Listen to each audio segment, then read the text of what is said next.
on with it, go on with it. Blessings all for my life and my thank God for the journey, the earnings and just for the plus. Gratitude is a must. Blessings fall by my right hand.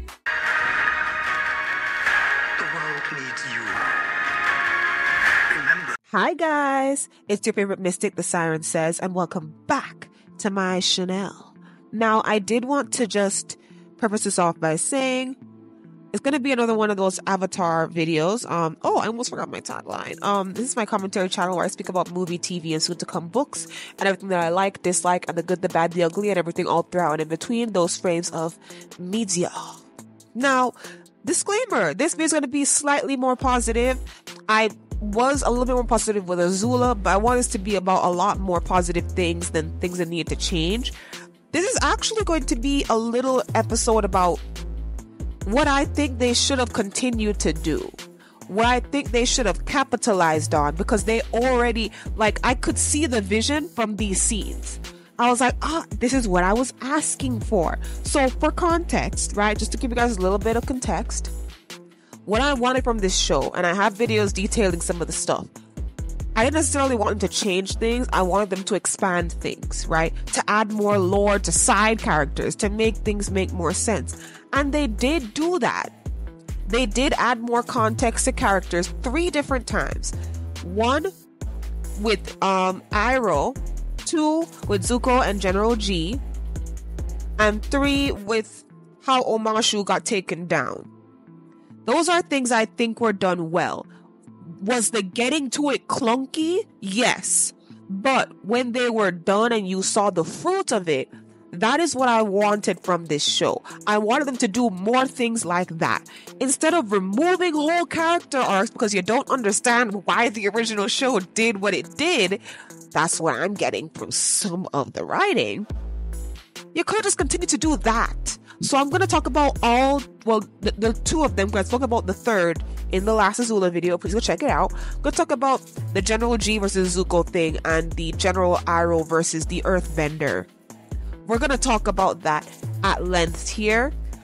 Please let me know your thoughts on those 2 things down below. What do you think they expanded that you liked, or that they didn't expand properly, or that they just smushed together that you liked or didn't like? Let me know down below. All right. Let's get into it. Let's start first with Iroh, because I have a lot more to say on that. I have some unpopular opinions about Iroh. I love him, but I think that much like Walter Bishop from the excellent live-action show Fringe, a lot of people overlook what's wrong with these characters because they love who these characters are now. Just to give a short dissertation on Walter Bishop, he is similar to Iroh in that he wasn't necessarily a good person before the start of the show. Lore dictates they were kind of mad scientist supervillain types, and then they went through something that changed them and they became better people, they became well beloved, and because they were already smart, like Iroh is, people loved their wisdom, their ingenuity, and their kindness. Alright? Now, this is not to say that people like Walter or Iroh were never kind, but we're not just going to throw away everything that they did before and the reasons why they did some of this stuff before just because we like them now. So, for Iroh, I've watched a lot of reaction videos on the original show. Iroh is a standout. People love him. That's their favorite character. Sometimes they want to see more of the old guy instead of the children who are supposed to save the place, but okay. Like I said before, I was always the target demographic for the show. I was always in the correct age range when each version of this show was coming out. So I loved Iroh. I loved his jokes. I loved his humor. But I think it was very important for this show to remind us who Iroh was before the genesis of the timeline of this show. Now, what do I mean by that, right? During the 100-Year War, Fire Lord Azulon sent Iroh and a bunch of soldiers to lay siege to Ba Sing Se. Now, we could also have deeper conversations about the fact that Ba Sing Se was involved in the war. So when did all of this "there is no war in Ba Sing Se" stuff start? I would love to get explanation on that if the live action would dare to answer that question. But when he gets captured in Omashu, when Iroh gets captured in Omashu, they're gonna send him to like this camp, this working camp. And the Earthbenders recognize him. And one of them starts to attack him. You know, unrightfully attack him. He's tied up or whatever, and he's still smacking him around. Now, a lot of people's first instinct is, oh my God, don't touch Iroh, don't. Why would you do that? Because, you know, in the cartoon, they don't really play up how involved Iroh was in the 100-Year War. So when he gets slapped around in the cartoon, we can't wait for him to burn the guard's hands and beat him up with Zuko in tow. But what I like in this one, right, similar to the first episode of the live action where they punctuate to people who don't understand, because I've literally heard people say that they liked the Airbender genocide being shown because they never really fully understood how horrific it was. I understood how horrific it was, but some people didn't. So some people need to see and or get the exposition, because if there's one thing this live action did was give nothing but expo. They needed to get exposition to see just how bad it is in the original Avatar universe. And that's something this show did decently to a certain extent. So, the same way they punctuated how rough it must have been for Aang by showing the Airbender mass genocide is the same way they're showing how tough it must be for the Earth Kingdom by showcasing Iroh's role in it, so that you guys understand that even though he might be a good person now, he wasn't always a good person, and he does need to pay for his actions. So Iroh is faced with somebody who is directly related to his actions, right?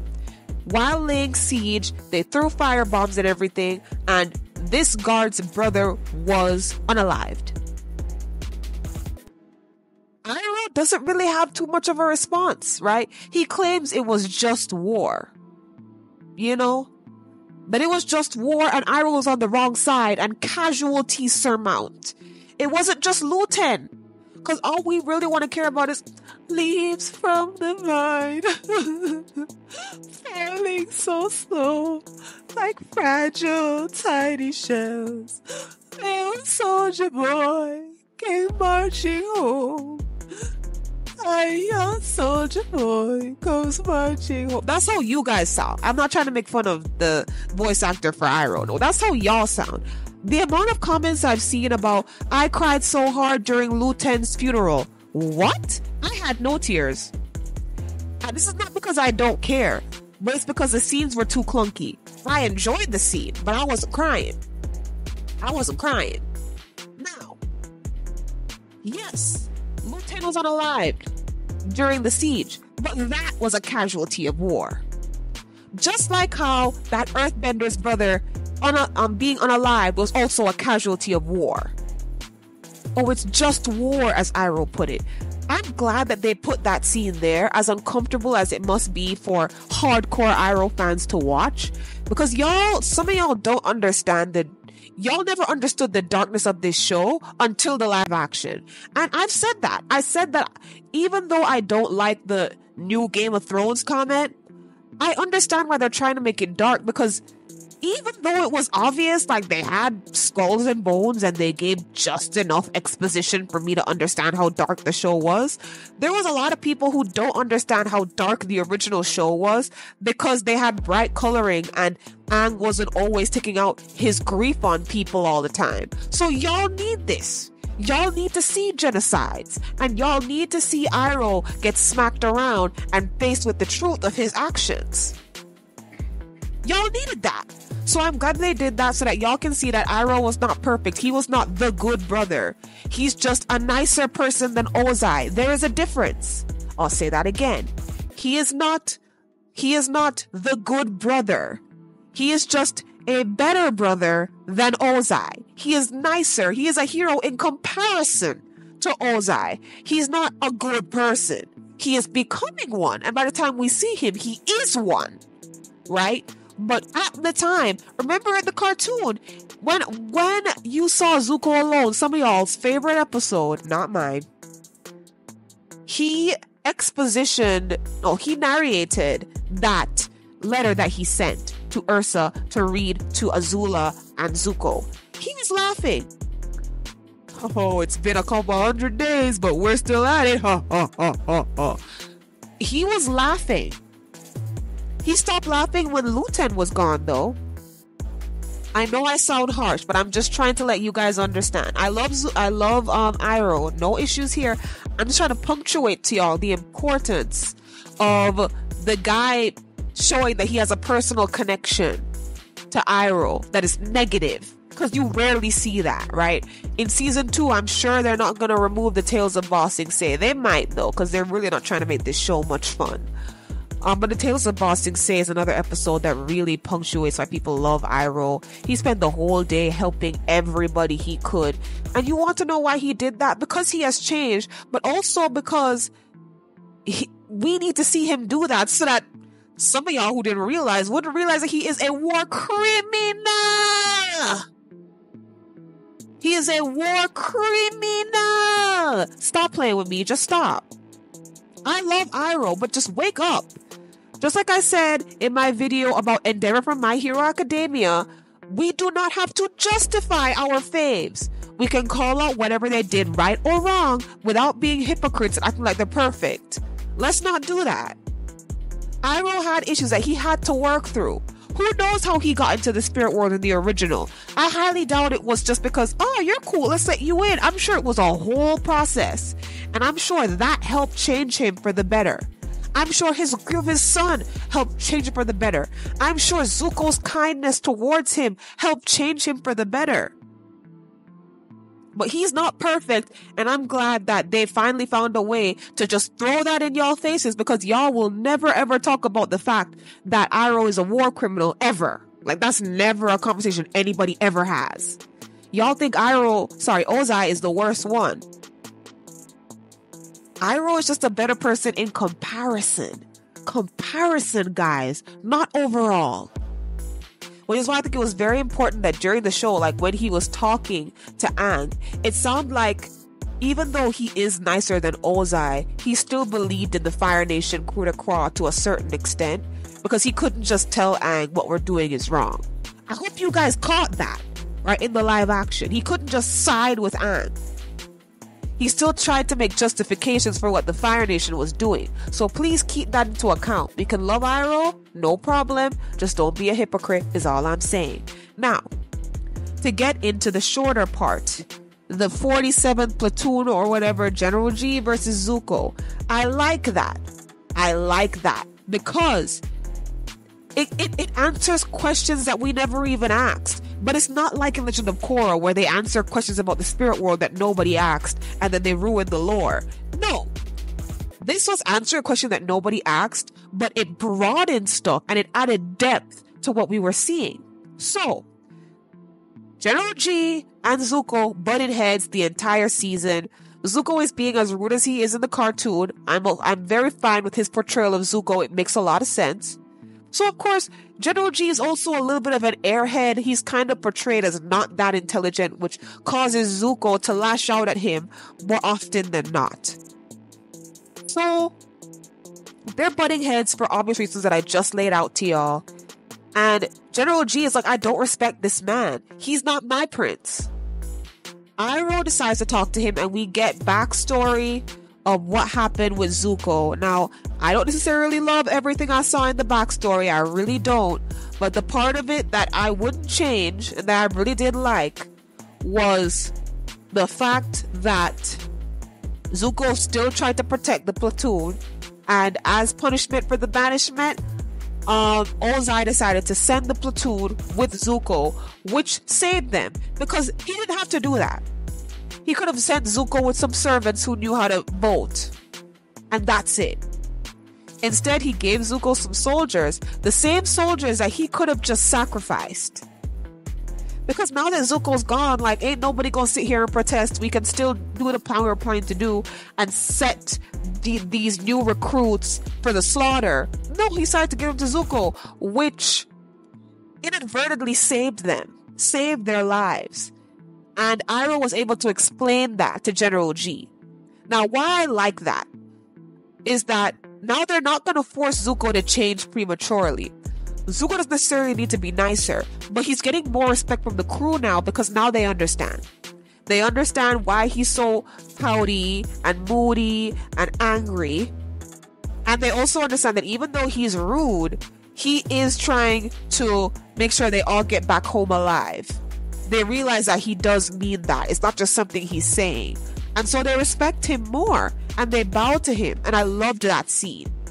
I think that's great in my personal opinion. So, I think that was a great example of expanding the lore. This and what happened with Iroh is what I wanted them to do more of. Expand. I wanted them to expand Jet and the gang. I wanted them to expand Suki and the Kyoshi Warriors a little bit more.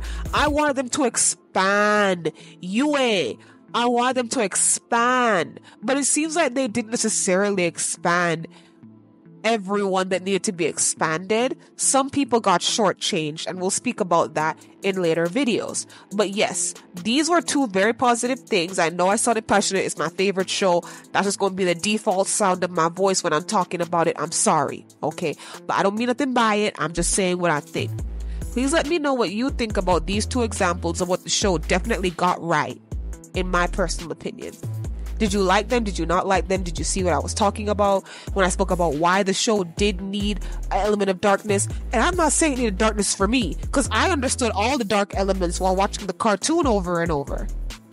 But I think that a lot of other people needed this sort of in-your-face brutality because some of y'all were not understanding the original show because it was a cartoon, and somehow that put blinders in front of you. So, sometimes they needed to do this stuff. Whether it was done well or not, we can debate that. But some of this stuff was needed because a lot of people were not going to understand the context without it. Alright. Also, just for another added positivity, I think Zuko was portrayed perfectly. I don't think there's anything wrong with him. I know people are discussing whether or not the voice is correct. He not gonna sound exactly like Dante Bosco. But some people think he kinda does. So win-win for me. I think he's one of the few characters that were portrayed perfectly in my personal opinion. I didn't mind seeing him on my screen at all. So, he makes season 2 easier to watch in my personal opinion. Alright, let me know your thoughts down below. Yes, no, maybe so. Thank you guys so much for watching, and we'll see you in the next video. Goodbye, my sires. Sue.